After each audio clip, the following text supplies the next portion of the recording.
पौलुस की यात्रा, सताने वाले से प्रेरित तक। तरसुस नगर में जन्मे शाऊल, जो बाद में पौलुस बना, एक धार्मिक यहूदी परिवार में पले बढ़े। उनका परिवार बिन्यामीन गोत्र से था और उन्होंने यहूदी परंपराओं के अनुसार कठोर प्रशिक्षण प्राप्त किया। प्रारंभिक शिक्षा के बाद उन्होंने यरूशलेम में प्रसिद्ध फरीसी शिक्षक गमलीएल के अधीन अध्ययन किया। शाऊल यहूदी धर्म के कट्टर अनुयायी थे और मूसा की व्यवस्था की रक्षा के लिए समर्पित थे। उन्हें विश्वास था कि यीशु के अनुयायी यहूदी धर्म के लिए खतरा थे। इस कारण उन्होंने ईसाइयों को सताने का निर्णय लिया और यह मानने लगे कि वे परमेश्वर की सेवा कर रहे हैं। शाऊल की क्रूरता सबसे पहले तब सामने आई जब वह पहले ईसाई शहीद स्तिफनुस की हत्या के समय उपस्थित था। उसने इस हत्या को उचित माना और इसे धार्मिक व्यवस्था बनाए रखने का एक आवश्यक कार्य समझा। इसके बाद उसने महायाजक से पत्र प्राप्त किए, जिससे उसे दमिश्क में यीशु के अनुयायियों को गिरफ्तार करने की अनुमति मिली। दमिश्क की ओर यात्रा करते समय अचानक एक अद्भुत घटना घटी। दोपहर के समय एक तीव्र प्रकाश स्वर्ग से प्रकट हुआ और शाऊल अंधे हो गए।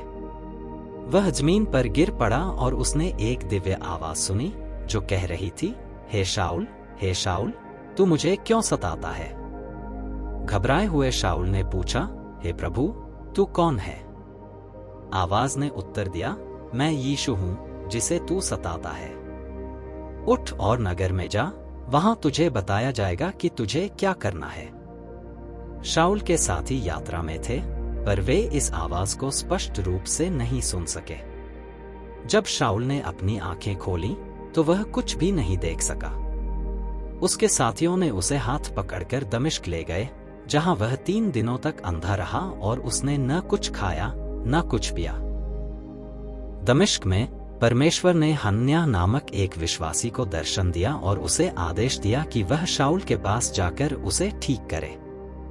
हनन्याह पहले डर गया क्योंकि उसे शाऊल के बारे में बुरी खबरें मिली थीं, लेकिन परमेश्वर ने उसे आश्वस्त किया कि शाऊल अब चुना हुआ पात्र है।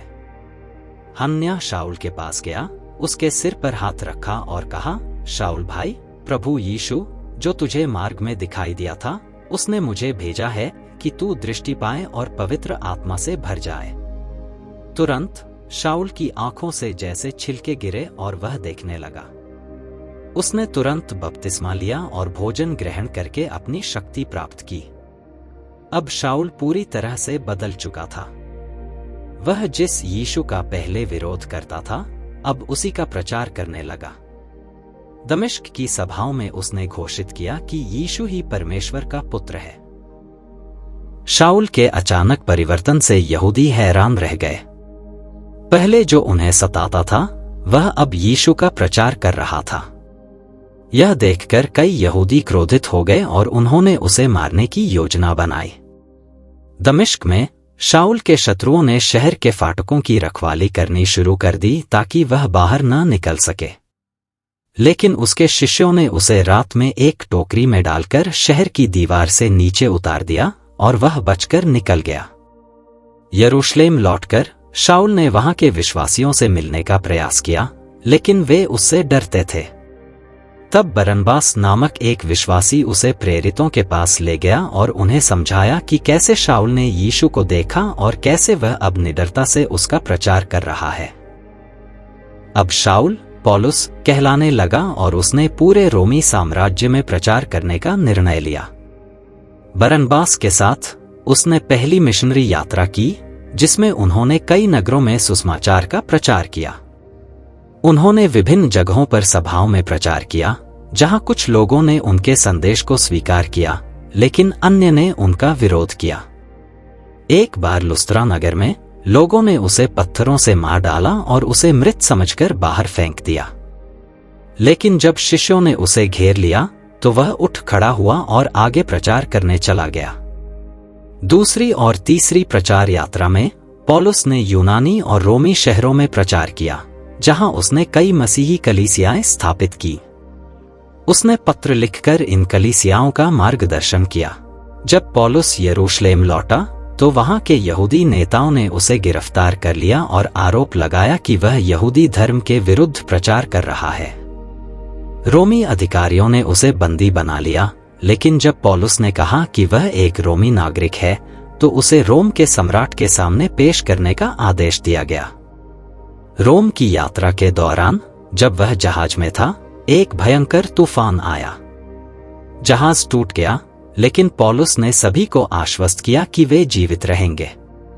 अंततः वे माल्टा द्वीप पर पहुंचे, जहां पौलुस ने चमत्कारी कार्य किए और वहां के लोगों को सुसमाचार सुनाया।